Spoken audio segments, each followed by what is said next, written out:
aina iany rananutaha tomany veno asetriko izany fiainanantany niomaly aiko iane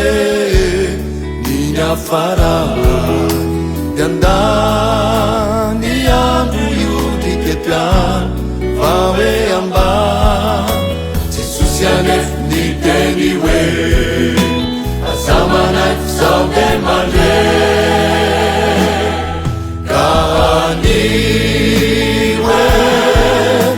ifonako avoko reo zay tsy finoako na matotray mafitalo hofariko ny amoifo satria ny Jesosiko no miasalo misahirana amio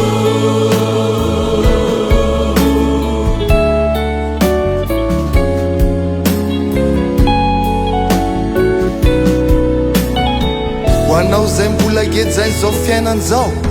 ho anao zay mbola gejainy izao fiainan izao inzao mandonaka vavao lay tsy mandao ialao ny taotrao fizinoa anao fa miandry ny anjaranao fiaina mavao Jesosy matsy raha manome dia fiainana sady be dia be aiziny hoe dia mboly savaiany ka za mitomany fa fiainany izany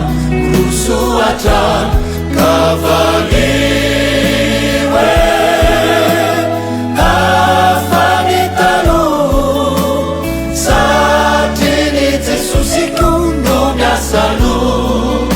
misahirana amio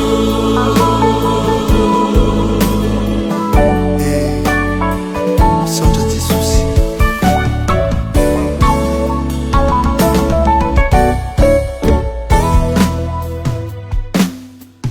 aiziny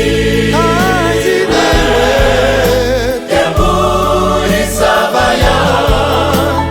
ka za mitomany fa